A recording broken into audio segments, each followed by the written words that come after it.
Subscribe करें और bell दबाएं ताकि कोई खबर रह न जाए।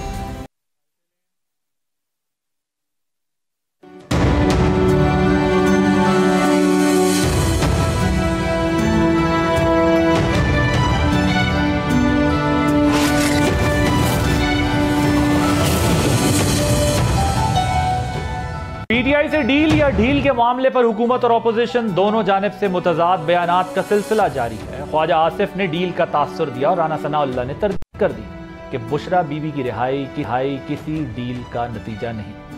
पीटीआई की बात अगर करें तो पीटीआई के जो वज़ीर आला खैबर पख्तूनख्वा अली अमीन गंडापुर, उन्होंने एक मुबैना इंटरव्यू में बुशरा बीबी की रिहाई में किरदार अदा करने के सवाल पर तरदीद नहीं की, लेकिन सलमान अकरम राजा ने डील के तासुर को मुस्तरद करते हुए दूसरे एहतजाजी मरहले में जाने का ऐलान कर दिया। क्या हुकूमत और पीटीआई दोनों किसी कंफ्यूजन का शिकार हैं या मामला और है? पार्लियामेंट में 2/3 अक्सरियत साबित करने के बाद हुकूमत के एतमाद में इजाफा होना चाहिए था, क्योंकि 26वीं तरमीम से कई कानूनी और अदालती चैलेंजेस डिफ्यूज हो गए हैं। मगर इसके बरक्स 25 अक्टूबर के बाद होने वाली कुछ सियासी और अदालती पेशरफ से हुकूमत बेचैन दिखाई देती है। सुप्रीम कोर्ट के सुपरसीडेड सीनियर जजेस को अहम कमेटी सौंप दी गई है। बानी पीटीआई की बहनें और अहलिया रिहा हुई हैं। इस्लामाबाद हाई कोर्ट ने बानी की जेल सहूलियात और मुलाकातों पर पाबंदी के मामले पर मुनासिब अहकामात जारी किए हैं। इसी दौरान नून लीग के कायद मियां नवाज शरीफ मुल्क से बाहर चले गए हैं, जबकि ख्वाजा आसिफ समेत कुछ दीगर अरकान अदम तहफ़्फ़ुज़ का शिकार नजर आते हैं। ये क्या मामला है? इस तमाम मामले पर बात करने के लिए हमारे साथ मौजूद हैं इस वक्त पाकिस्तान मुस्लिम लीग नवाज के सीनियर रहनुमा मियां जावेद लतीफ साहब। मियां साहब, ये बताइएगा, ये ढील कंफ्यूजन ये क्या हो रहा है पार्टी में? हो क्या रहा है? बताएंगे, कोई डील चल रही है पीटीआई की या ढील मिली हुई, क्या हुआ है? आदिल अब्बासी साहब, मुझे डील का तो इल्म नहीं है, क्योंकि जब डील होती है ना तो वो 2 दिन बाद बेनकाब हो या 6 माह बाद बेनकाब हो जाती है। मगर मुझे सहूलतकारी का इल्म है कि सहूलतकारी पिछले 2 साल से जारी है और आज तक जारी है। अदारों में बैठे कुछ लोग जो हैं वो सहूलतकारी कर रहे हैं और आज तक मौसूफ जो खड़े हैं वो सहूलतकारी की बुनियाद पे ही खड़े हैं। आप मुझे ये बताएं आदिल अब्बासी साहब, आप जैसे जो मुफक्कर दानश्वर लोग हैं, तज़किया नगार हैं, मैं तो इनसे सुनता रहता हूँ, मगर मुझे ये तकलीफ जरूर होती है कि जब साइफर का जिक्र आता है और ये मसूफ फरमाते हैं कि मैं कोई गुलाम हूँ, मेरी हुकूमत खत्म कर दी गई है, हम गुलामी कबूल नहीं करेंगे, तो जो लतीफ खोसा साहब फरमाते हैं कि जब अमेरिका का फलां शख्स जो है वो सदर बन जाएगा तो अगले दिन आर्डर पास हो जाएगा कि इमरान खान को जेल से निकाल दें। क्या फिर पाकिस्तान की आज़ादी इसको कहते हैं? क्या पाकिस्तान के अदारों को बाईपास करके एक सुपर पावर पाकिस्तान को हुक्म दे कि फलां कैदी को छोड़ दें और फलां को गिरफ्तार कर लें? फिर ये कैसी आज़ादी है? तो ये कंसर्न है। आप कह रहे हैं मियां साहब कि वो कह रहे हैं कि ट्रंप जदू आवेगा तो लग पता जावेगा, लेकिन इसका एक कॉन्टेक्स्ट ये है, खोसा साहब तो गालिबन ये कह बैठे, लेकिन अमेरिकन स्पोक्स पर्सन ने भी ये कहा, व्हाइट हाउस के तर्जुमान ने भी ये कहा कि जी बिल्कुल ऐसा नहीं है, पाकिस्तान का अदालती निज़ाम आइन वो उनके मुस्तकबिल का फैसला करेगा बानी चेयरमैन के। और दूसरा भी मैं जो है वो देख रहा हूँ कि जो अमेरिकन पाकिस्तानी डायस्पोरा के लोग जो वहाँ पर पॉलिटिक्स में एक्टिव हैं उनसे भी बात कर रहे हैं, तो जो रिपब्लिकन और डेमोक्रेट दोनों के लोग हैं वो ये कह रहे हैं कि ऐसा कुछ नहीं है, ट्रंप आए या कैमला हैरिस, कोई ऐसा रिलीफ नहीं मिलने वाला किसी पीटीआई पार्टी को या वो, बल्कि पाकिस्तान के साथ रिलेशनशिप में भी कोई बहुत ज्यादा फर्क नहीं आना। सो ये माहौल है। मेरा ख्याल है उन्होंने लोकल ऑडियंस के लिए, खोसा साहब ने खुश करने के लिए शायद बात कर दी अपने लोगों को कि चलो यार ये हो जाएगा। मुझे ये बताएं कि आप जी नहीं, एक सेकंड आदिल, एक सेकंड, आप जो ये बात कह रहे हैं कि उन्होंने लोकल ऑडियंस जो है उनको खुश करने के लिए बात की, तो क्या मैं ये फिर ये भी समझूं कि इमरान खान ने जो कहा था कि हम कोई गुलाम है, हम गुलामी कबूल नहीं करेंगे, हम आजाद कौम है, वो भी पाकिस्तानी ऑडियंस को खुश करने के लिए कहा था? बज़ाहिर तो ऐसा ही था। ये कहें ना आप। नहीं, हाँ, ये है असल बात कि उसने भी, इमरान खान ने भी झूठ बोला और लतीफ खोसा ने भी झूठ बोला। फिर आके अगली बात आप करें कि क्या अमेरिकन कांग्रेस जो है उसके 60-62 लोग जो हैं वो एक करारदाद मंजूर करते हैं कि अडयाला जेल से फलां शख्स को रिहा किया जाए या इंसानी हकूक की खिलाफवर्जी है। तो फिर आदिल अब्बासी को ये भी सवाल करना चाहिए कि गजा के, फलस्तीन के जो मुसलमान इंसान नहीं है, उनका कत्लेआम जो हो रहा है उस इंसानियत का, वहां क्या 6 लोगों ने भी, कांग्रेस के 6 मेंबर ने भी क्या करारदाद कोई दी या कोई खत लिखा कि वहां जंगबंदी होनी चाहिए या वहां भी इंसान बसते हैं? इसमें भी हम सबको बात करनी चाहिए। ये नहीं कि हम जो फेवर में हो उसकी बात उसको कोट करें और जब उसके खिलाफ चीजें जा रही हो उसको कवर करने की या गोल करके आगे निकलने की वो बात। अमेरिका में मौजूद लोग भी ये दलील नहीं मान रहे कि ट्रंप के आने से कोई फर्क पड़ेगा। ये तो अब वहां जो सियासत करते हैं लोग, वो जो उनकी पार्टीज के अंदर है वो भी नहीं मान रहे, जो अमेरिका में सियासत करते हैं वो भी नहीं मान रहे। फिर वहां के लोग ये भी बात कर रहे हैं, अमेरिका में लोग, कि कोई अदम एतमाद के वक्त अमेरिका की ख्वाहिश या अमेरिका ने सपोर्ट नहीं किया था। ये भी वहां बैठ के लोग बात कर रहे हैं। अच्छा, मुझे ये बताइएगा कि 26वीं आईनी तरमीम के बाद भी मियां साहब बज़ाहिर ऐसा लग रहा है कि आपकी जो पार्टी है उसका, या हुकूमत जो उसकी है, उसका एतमाद बहाल नहीं हो रहा है। कुछ थोड़ी सी आपके कैंप्स में जो है वो एक फिक्र सी है, परेशानी सी है, ऐसा क्यों है? नहीं आदिल, बात यह है कि आप 8 फरवरी के जो नताइज बनाए गए उसके नतीजे में जो हुकूमत एक मैं समझता हूं कि बना दी गई, एक सादा अक्सरियत भी जिसके पास जमात के पास नहीं थी, उसकी हुकूमत जब बना दी गई, उसको डिलीवर करने के लिए कहा गया, तो भाई आप जिस फिक्र की बात करते हैं या जिस परेशानी की बात करते हैं या एतमाद बहाल होने की बात करते हैं कि नहीं आज तक हुआ, कि 2/3 अक्सरियत रखने वाली जमात जो है वो 5 साल पूरे नहीं करती, उसके प्राइम मिनिस्टर के साथ क्या सलूक होता है जब वो डिलीवर करता है। तो आज अगर खुदा करके आपको माशी अशारिये बेहतर नजर आना शुरू हुए हैं, अभी तो माइशत की बेहतरी की उम्मीद पैदा हुई है, बेहतर नहीं हुई, अभी उम्मीद पैदा हुई है, तो क्या ये लोगों को सोच विचार करने की जरूरत नहीं है कि जब पाकिस्तान संभलने लगता है फिर आलमी वो कुव्वतें या वो ताकतवर शख्सियात दुनिया की जो पाकिस्तान के अंदर अदम इस्तेहकाम चाहती हैं, जो पाकिस्तान को फलता फूलता नहीं देखना चाहती, वो जुल्फकार अली भुट्टो का जमाना हो, वो नवाज शरीफ का जमाना हो, वो बेनजीर भुट्टो का जमाना ही क्यों ना हो, तो फिर ऐसा एडवेंचर होता है। मियां साहब मुझे बताएं, अदलिया से अभी भी तहफ़्फ़ुज़ात हैं आपको? यार मुझे तहफ़्फ़ुज़ात कभी भी नहीं रहे।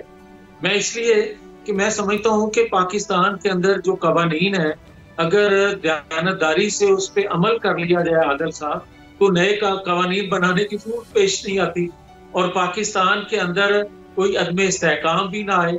मगर उन्हीं अदालतों से जब जब आइन की तशरीह की जरूरत हुई या आइन के तहफ़्फ़ुज़ की जरूरत हुई, कभी भी उस वक्त अदलिया ने वो रोल अदा नहीं किया जो उसको करना चाहिए। अब आज जो आप बात करते हैं कि आज भी कोई शिकायत है, तो मैं बड़ी माजरत से ये बात कहूँगा और मुझे बड़ा एहतराम है अदलिया का, मैं तो वैसे कमजोर आदमी हूँ, तो मैं समझता हूँ कि इंतहाई मोहतरम जज साहब अगर ये अपनी लोअर कोर्ट के जज के हवाले से वो गुफ्तगू फरमाएं जो सबूत प्रूफ के बगैर हो, और वो उस तरह की गुफ्तगू कोई सियासी जमात भी दूसरी सियासी जमात की लीडरशिप पे बगैर सबूत के लगाते हुए शर्म महसूस करे, तो ऐसी गुफ्तगू के बाद वैसे अब उन्होंने कुछ माजरत की है। उन्होंने कहा कल मैं गुस्से में था, मेरे मुंह से अल्फाज निकल गए, उनकी अदम मौजूदगी में कुछ उसकी वजाहत दी है। बड़ी अच्छी बात है, बड़ी उनकी मेहरबानी है, मगर यार क्या अगर आज वो ये एक्सक्यूज ना करते या उनका बड़ापन है कि जो उन्होंने ये गुफ्तगू फरमा दी, मगर क्या लोअर कोर्ट जहां उनके केसेस चल रहे हैं, पीटीआई के 9-10 मई के या दूसरे उनके केसेस चल रहे हैं, इस तरह की अपर कोर्ट के इंतहाई मोहतरम जज साहब के रिमार्क सुनने के बाद उन पे क्या असर आता है, ये आप अंदाजा कर सकते हैं। तो मौजूदा अदलिया से आपको तहफ़्फ़ुज़ात हैं, अगर मैं वन लाइनर पूछूं? नहीं, मैं कौन होता हूँ तहफ़्फ़ुज़ात का इजहार करने वाला। मैं तो कह रहा हूँ कि क्या ये महज इत्तेफाक है कि एक एक दिन में 20-20 केसेस से लोग बरी हो रहे हैं? क्या महज ये इत्तेफाक है कि 20-20 साल हमारे पुराने केसेस जो हैं अभी तक उनका ट्रायल भी नहीं हुआ, जो हमारे पे केस बनते रहे मार्शल लॉ के अदवार में या इमरान खान के दौर में, उनका तो ट्रायल नहीं हुआ। मगर ये 4-6 माह में बनने वाले केसेस जो हैं या 1 साल में बनने वाले केसेस जो हैं वो तो बरी भी हो गए भाई। अच्छा मियां साहब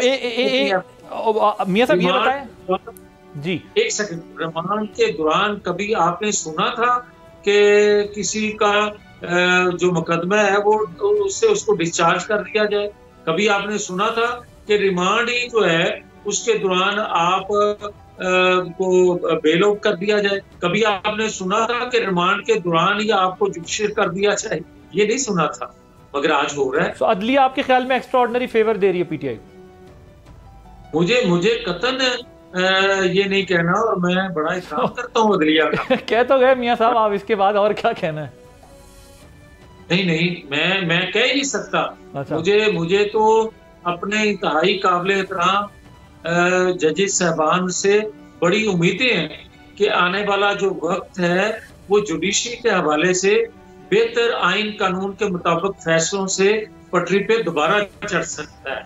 मियां साहब ये बताइएगा कि अब एक सवाल उठ रहा है कि क्या ये महज इत्तेफाक है कि जस्टिस काजी फाइज ईसा रिटायर हुए, वो भी चले गए और मियां साहब भी साथ बाहर चले गए, और जाहिर है आप पहले भी बताते रहे कि मियां साहब आएंगे, तो क्या अब हम आपसे दोबारा ये सुन सकते हैं कि बहुत जल्द मियां साहब वापस आ जाएंगे? आदिल अब्बासी साहब वो कभी बाहर ही ना जाते जब आप बात कर रहे हैं माजी की।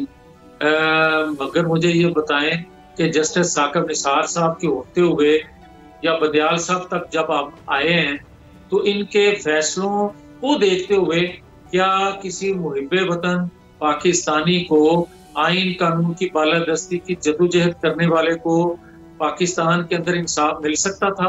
और ये उस वक्त की अदलिया के लोग भी कहते हैं, उस वक्त के हमारे बदतरीन अपोजिशन के लोग भी ये बात करते हैं।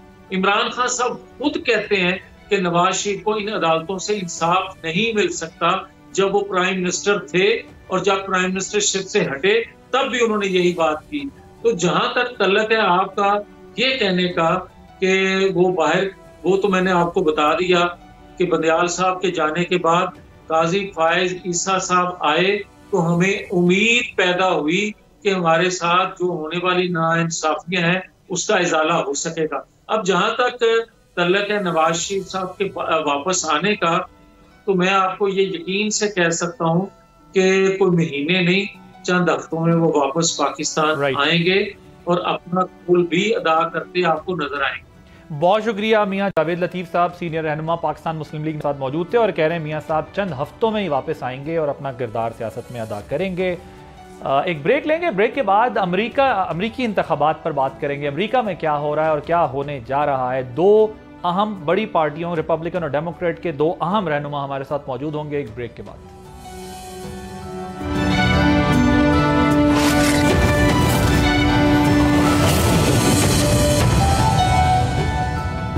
Welcome back. अमेरिका के सदारती इलेक्शन में 5 दिन रह गए हैं। साबिक सदर डोनाल्ड ट्रंप और मौजूदा नायब सदर कमला हैरिस के दरमियान कांटेदार मुकाबले की तवक्को है। अब तक के सर्वेस के मुताबिक दोनों उम्मीदवारों की मकबूलियत में मामूली मतलब डिफरेंस है। मुकाबला नेक टू नेक बज़ाहिर हमें दिखाई दे रहा है। 1 पॉइंट से भी कम के फर्क से कमला हैरिस लीड कर रही है। अमरीकी सदारती इलेक्शन बाकी दुनिया के मुकाबले में इस लिहाज से मुनफरिद हैं कि यहाँ जीतने वाले उम्मीदवार का फैसला पॉपुलर वोट के बजाय इलेक्टोरल कॉलेज के जरिए होता है। कुल इलेक्टर्स की तादाद 538 है। हर स्टेट के लिए इलेक्टर्स की तादाद मुख्तस है। सदारती इलेक्शन जीतने के लिए कम से कम 270 इलेक्टर्स की जरूरत होती है। विनर टेक्स ऑल का निज़ाम यहाँ पर राइज है, यानी किसी स्टेट में पॉपुलर वोट हासिल करने वाली जमात को उस स्टेट के तमाम इलेक्टर्स वोट मिल जाते हैं। इस लिहाज से देखा जाए तो तारीखी तौर पर अमेरिकी रियासतें ब्लू और रेड स्टेट्स में तकसीम है, यानी ब्लू स्टेट्स में आमतौर पर डेमोक्रेट जीतते हैं और रेड स्टेट्स में रिपब्लिकन को गलबा हासिल है। बाकी रह जाने वाली रियासतें स्विंग स्टेट्स या बैटल ग्राउंड स्टेट्स कहलाती हैं, जो कभी रिपब्लिकन और कभी डेमोक्रेटिक पार्टी के हक में फैसला करती हैं।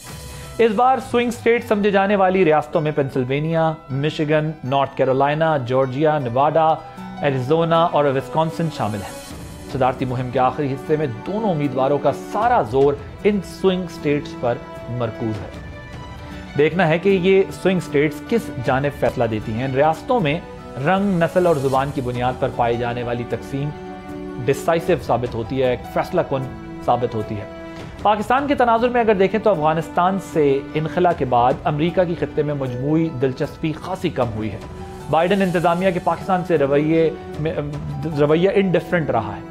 2020 में मुंतखब होने के बाद सदर बाइडन ने उस वक्त के वजीर आजम इमरान खान से फ़ोन पर बात नहीं की। अमरीकी इनखला के बाद इमरान खान के गैर सिफारती बयानात से मामला मजीद गंभीर हो गया। फिर अमरीका पर रजीम चेंज के इल्ज़ाम से पाक अमरीका ताल्लुकात में तनाव आया। अब गुज़िश्ता एक साल से PTI इस उम्मीद का इजहार कर रही है कि डोनाल्ड ट्रंप के सदर बनने के बाद बानी PTI की रिहाई यकीनी है। PTI के दावों पर गुज़िश्ता रोज़ अमरीकी तर्जुमान ने वाज़ेह किया कि बानी PTI की रिहाई का फैसला पाकिस्तान की अदालतों ने मुल्की आईन और कानून के तहत करना है। इसमें अमरीका का कोई अमल दखल नहीं है। याद रहे कि 62 अमरीकी कांग्रेसमैन ने सदर बाइडन को बानी PTI की रिहाई में किरदार अदा करने के लिए एक लेटर लिखा था, जिसके जवाब में आज 160 अरकान कौमी असम्बली ने वजीर आजम पाकिस्तान को खत लिखा है, जिसमें PTI के सियासी बयानिए पर अमरीकी हुकूमत से तहफ़्फ़ुज़ात का इजहार किया गया है। इस तमाम सूरत हाल में अमरीकी सदारती इलेक्शंस पाकिस्तान के लिए कितने अहम हैं, इसी पर बात करने के लिए मेरे साथ मौजूद हैं साजिद तारड़ साहब, रहनुमा हैं रिपब्लिकन पार्टी के।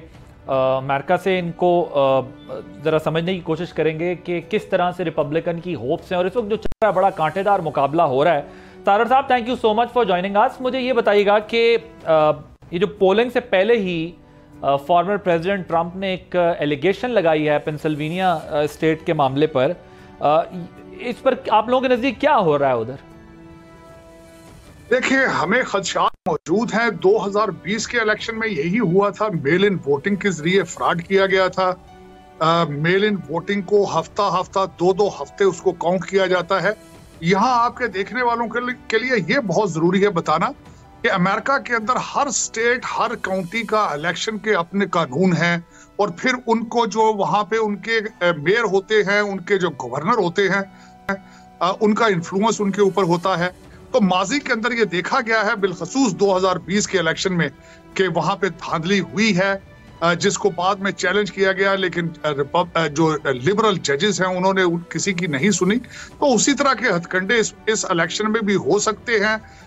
इस वक्त अगर देखा जाए तो रिपब्लिकन पार्टी ने अपने 1 लाख से ज्यादा वर्कर्स को ट्रेन किया है, उनको तरबियत दी है ताकि इलेक्शन फ्रॉड को रोका जा सके, लेकिन माजी में इसकी कई मिसालें मौजूद हैं। अच्छा, ये जो स्विंग स्टेट्स हैं उसमें भी थोड़ा सा डिफरेंस है। जो कमला हैरिस हैं उनकी पोजीशन ज़रा बेटर है, थोड़ी बढ़तरी उनकी दिखाई दे रही है। तो इस पर जो मुख्तलिफ सर्वेज आ रहे हैं उस पर आप लोगों को कंसर्न है कि वहां पर वो थोड़ा सा लीड पर है? नहीं, मुझे इसका बिल्कुल कोई कंसर्न नहीं है। वो इस वजह से कि जो भी पोल कराए जाते हैं, सबसे पहले ये देखना चाहिए कि उस पोल का खर्चा कौन दे रहा है, वो पोल कौन करवा रहा है। फिर उसके बाद ये गोरख धंधा इस तरीके से है कि कुछ मार्जिन बता के मार्जिन ऑफ एरर साथ जो है वो बढ़ा दिया जाता है।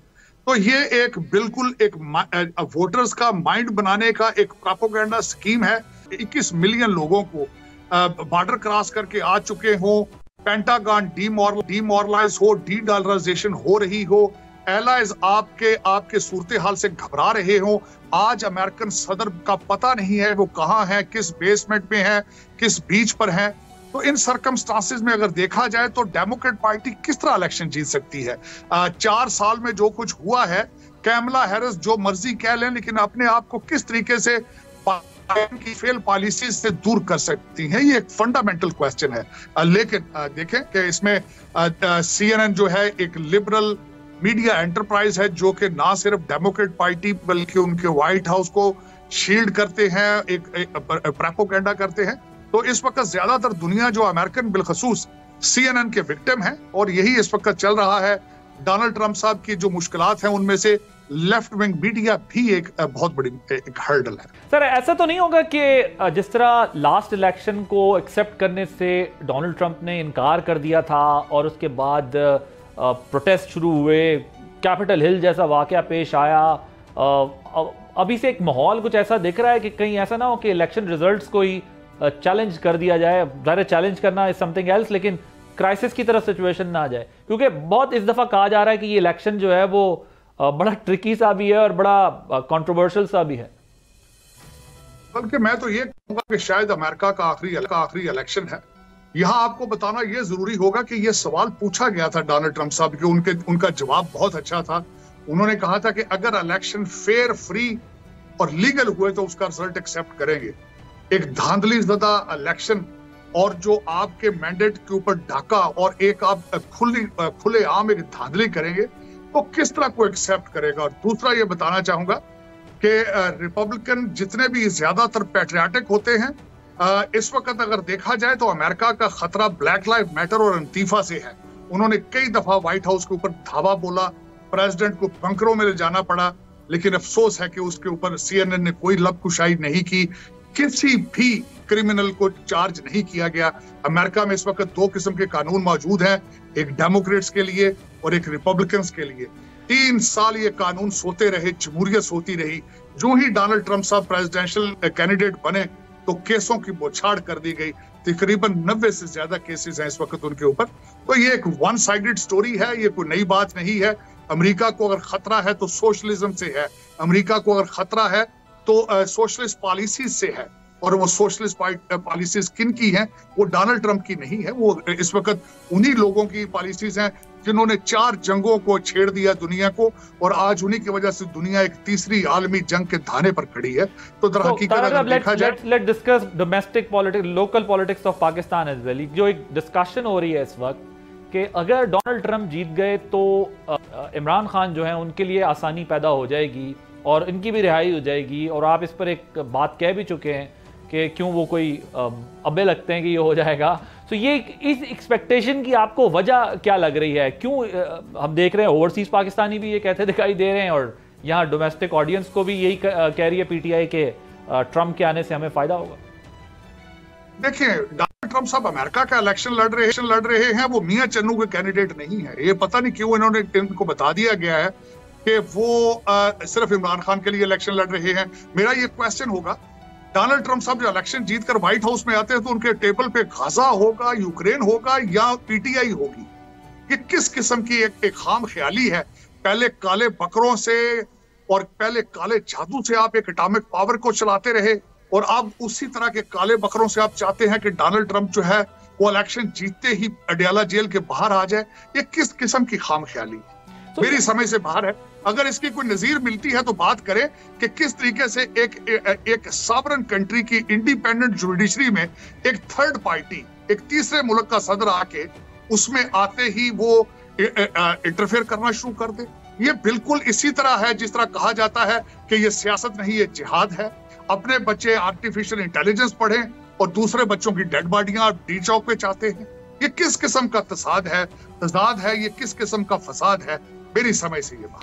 तो तारक साहब, ये जो कांग्रेसमैन के खुतूत और इतना कंसर्न शो करना, ये क्या सिर्फ लॉबिंग फर्म का एफर्ट है? ये PTI के वाकई वो समझते हैं कि उनके साथ कोई ज्यादती हो रही है? ये क्या हो रहा है अमेरिका में फिर?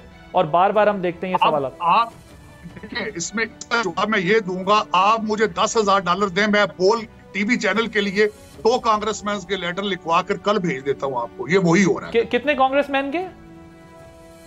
2 कांग्रेसमैन, यही हो रहा है ना। 10-10, $15,000 $15,000 दे के तो लेटर लिखवा लेते हैं कि पाकिस्तान के अंदर ह्यूमन राइट्स और डेमोक्रेसी जो है उसकी धज्जियां उजाड़ी जा रही है, उसको ये खराब हो रहा है वो। देखिए, दर हकीकत यही कांग्रेसमैन गजा के बच्चों के लिए लेटर क्यों नहीं लिख रहे? क्या वजह है? आप मुझे बता दें, ये मेरा क्वेश्चन है। तो तारक साहब, ये सब यही कांग्रेसमैन इस वक्त जी तारक साहब, तो ये सब पेड है आपके ख्याल में? इन सबको पे किया गया है इस तरह? 100.10%।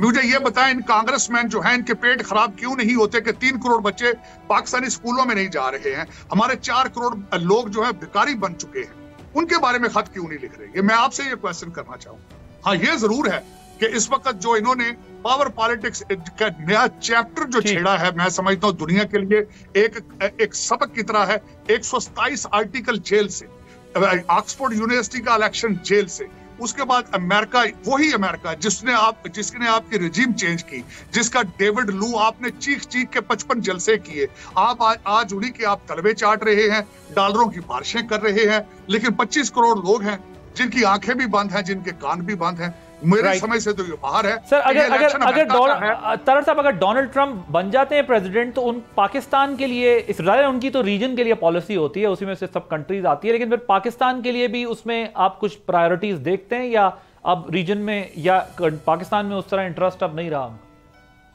मुझे ये बताएं, इस वक्त अगर देखा जाए तो पीटीआई के पास क्या चीज है जो डोनाल्ड ट्रंप को अट्रैक्ट करेगी? आपने ये बिल्कुल ठीक है कि आपने सीपैक को बंद कर दिया, आपने बिल्कुल चाइना को, आपका जो वजीर मुवासलात थे मुराद सईद साहब, उन्होंने चाइना का बड़ा सही साथ दिया है, लेकिन इससे बढ़ के आप क्या, सीपैक तो आज भी बंद है, तो इससे बढ़ के आप क्या दे पाएंगे इमरान खान को, अमेरिका को क्या दे पाएंगे आप? जाहिर है इससे कोई है इनके पास ऐसी चीज जो अमेरिका को अट्रैक्ट करती हो? मुझे कन्विंस करें, मैं खुद एक वकील हूं, कन्विंसिंग और प्लीडिंग पे बिलीव करता हूं, या तो मुझे कन्विंस करें ना कि पीटीआई के पास, इमरान खान के पास, उस्मान बुज़दार के पास, मुराद सईद साहब इनके पास, अली अमीन गंडापुर के साहब इनके पास कोई ऐसी पॉलिसी है, जादू की छड़ी है जो अमेरिका को इस वक्त बहुत शिद्दत से उसका इंतजार हो। ये सिर्फ लोगों को बेवकूफ बनाने की हद तक ख्वाब अच्छा है, बिल्कुल अच्छा है, आप देते रहें, करते रहें।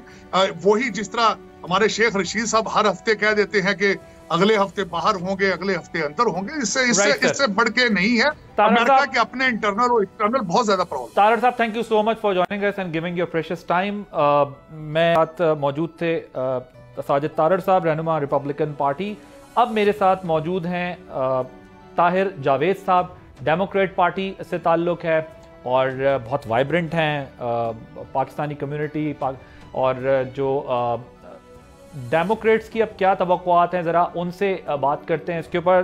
ताहिर साहब, thank you so much for joining us. मुझे ये बताइएगा कि आप लोग क्या एक्सपेक्ट कर रहे हैं? ये एक टफ कंपटीशन है अपेरेंटली, जो सर्वेज आ रहे हैं उसमें कुछ जगहों पर जो है वो कमला हैरिस जो है वो लीड कर रही हैं, तो आपकी क्या एक्सपेक्टेशंस है, क्या होने जा रहा है सिलेक्शन में? जी देखिए जी, ये बहुत टफ इलेक्शन है, जैसे आपने बोला है। एक पोल के अंदर कभी एक आगे हो जाता है, दूसरे पोल में कोई दूसरा। तो मैंने अपने तौर पे मैं समझ रहा हूँ कि ये it could be a very very tough and toss up, कि दोनों को इक्वली डिवाइडेड इलेक्टोरल कॉलेज का भी मामला बन सकता है। तो इस वक्त जो स्विंग स्टेट्स हैं उसके ऊपर दोनों अपना जोर लगा रहे हैं, और कमला हैरिस की जो वुमेन की वोटर्स के साथ जो तवक्को है कि जी, क्योंकि प्रेसिडेंट बाइडेन ने अपने पिछले दौर के अंदर रो वर्सेस वेड को जो कानून करके और रिप्रोडक्शन का जो राइट खवातीन से अपना जो अबॉर्शन राइट्स को वापस ले लिए थे, उसकी बेस के ऊपर बहुत बड़ा एक होप है उनकी कि उसके ऊपर वुमेन दोनों तरफ से निकल के उसको वोट डाल देंगी। तो एक तो ये तवक्को है डेमोक्रेट्स की, और दूसरा जो ये जो बहरहाल जितने भी और मामलात हैं जिसके ऊपर इमिग्रेशन के ऊपर ट्रंप के जो बयानात हैं उसके ऊपर from immigrant community we are expecting that they will come out and vote.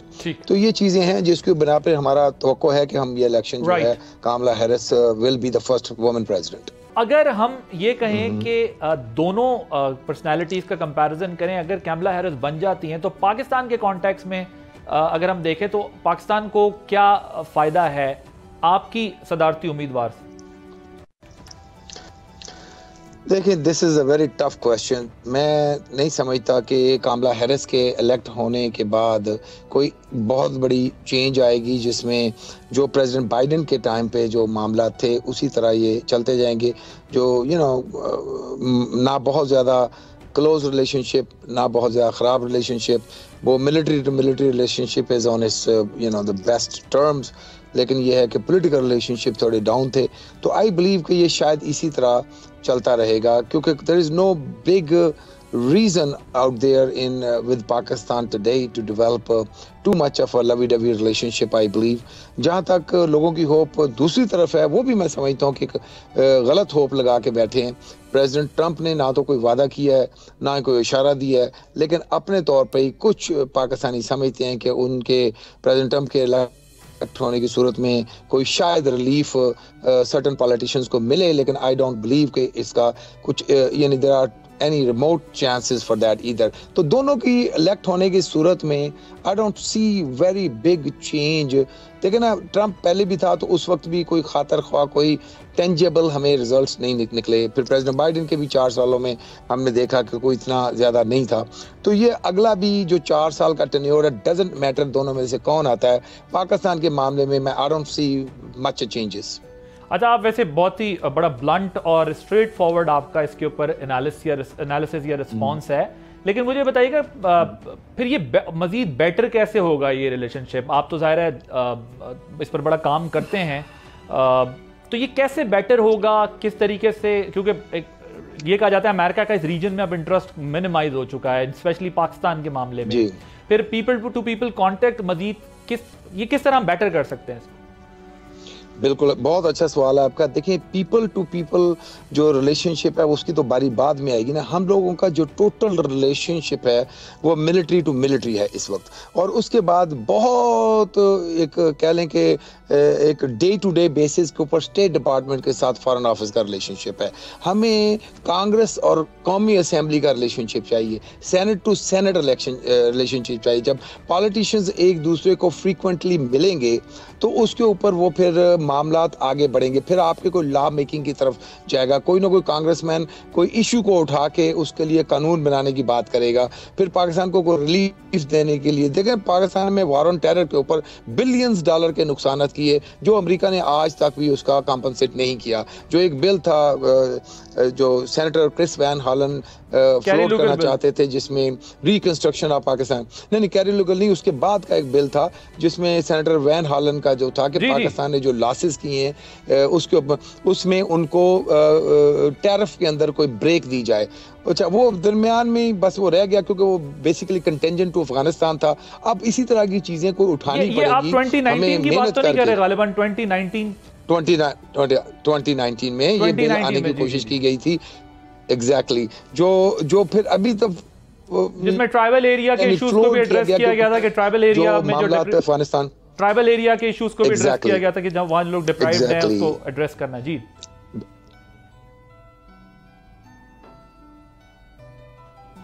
जो है उसको बगैर टैरिफ के अमेरिका लेके जाया जाए। तो इस तरह की चीजें आप कर सकते हैं, politicians to politicians, member of assembly, member of Congress to member of Congress. लेकिन अनफॉर्चुनेटली जो पाकिस्तान के मेंबर ऑफ कांग्रेस अगर मेंबर ऑफ कौमी असेंबली वहां पे जाते भी हैं तो उनका कोई इंटरेस्ट नहीं होता कि वो कांग्रेसमैनों के साथ मिले। हाँ, उनको अगर व्हाइट हाउस से कोई हो तो नहीं करते। हाँ, मैं हालांकि पाकिस्तान जो अमेरिका के कांग्रेस के जो लोग होते हैं उनकी कोशिश होती है जब भी यहाँ पे किसी भी कोडल के अंदर वो आते हैं तो वो कांग्रेस मेंबर कौमी असेंबलीज के साथ कोशिश करते हैं कोई ना कोई इंटरेक्शन की जाए।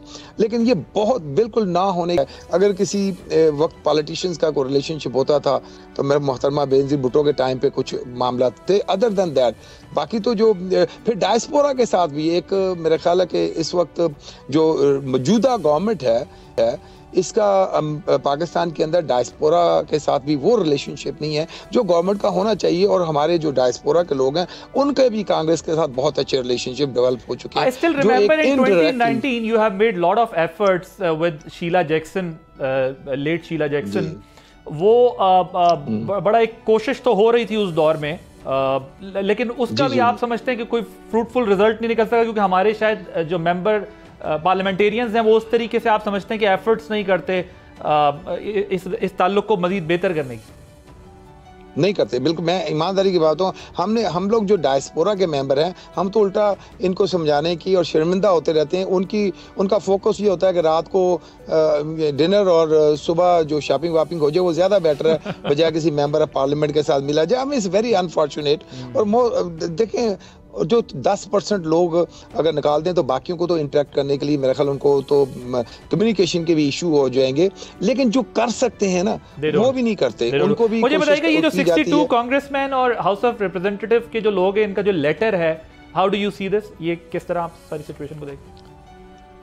लेटर जो इन्होंने अभी former prime minister president Biden को जो लिखा है कि हाँ देखें, वहाँ पे वही मैं आपको बता रहा हूँ कि प्रेसिडेंट बाइडेन और व्हाइट हाउस और स्टेट डिपार्टमेंट का जो रिलेशनशिप है वो बेटर है वर्सेस कांग्रेस का रिलेशनशिप। तो ये जो जब लेटर जा रहे हैं तो ये वहाँ पे जा कर के रुक जाते हैं। ये 2-3 लेटर गए जरूर है, इनका कोई खातिर खा फायदा नहीं हुआ।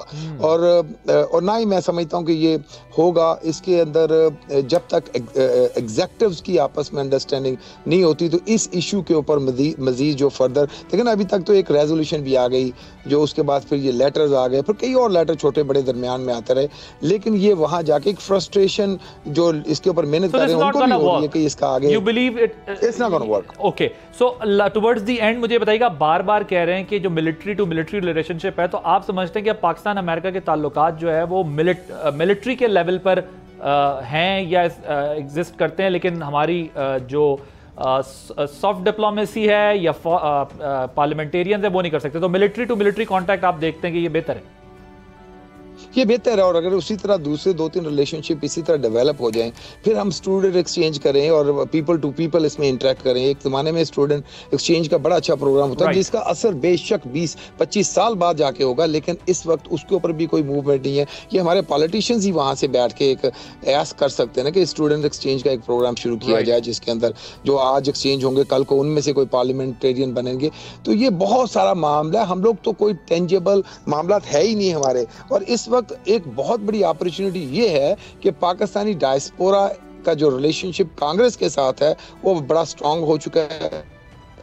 हमें इस वक्त जो मैं कहता हूँ फर्स्ट प्रायोरिटी हमारी अपने डायस्पोरा का रीऑर्गेनाइज करके उसको पाकिस्तान के प्लेटफॉर्म के ऊपर tangible results towards Pakistan as a country करने का जो एक मामला है उसके ऊपर जोर देना चाहिए। Right, thank you so much. हमारे साथ मौजूद थे डेमोक्रेटिक रहनुमा ताहिर जावेद साहब और बता रहे थे कि अमेरिकन इलेक्शन में उनकी पार्टी की उनकी क्या एक्सपेक्टेशंस हैं, किस तरीके से ये सारा प्रोसेस आगे जाना है। पाकिस्तान के कॉन्टेक्स्ट में बात कर रहे थे कि पाकिस्तान को उनको नहीं लगता कि बहुत खातिर ख्वाह कोई बेटरमेंट आएगी, चाहे कोई भी प्रेसिडेंट बन जाए, कैमला हैरिस बन जाए या फिर जो बाइडेन या फिर डोनाल्ड ट्रंप बन जाए, दोनों में से अगर कोई भी बन जाए, क्योंकि उसके लिए बहुत सारी एफर्ट करनी पड़ेगी। और साजिद तारड़ साहब जो रिपब्लिकन के रहनुमा हैं वो ये कह रहे थे कि खामा-खा की जो है वो पीटीआई ने उम्मीदें बांध ली हैं, यहाँ ऐसा कोई माहौल नहीं होना, ऐसा कुछ होना है। और साथ में उनका ये मानना था कि हाँ, अगर इलेक्शन फ्री एंड फेयर ना हुए अमेरिका में तो यकीनी तौर पर ये लास्ट इलेक्शन होगा अमेरिका का और वहाँ पर भी हालात ख़राब होंगे। तो आपने प्रोग्राम देखा, आदिल अब्बासी को इजाज़त दीजिए, अल्लाह हाफ़िज़।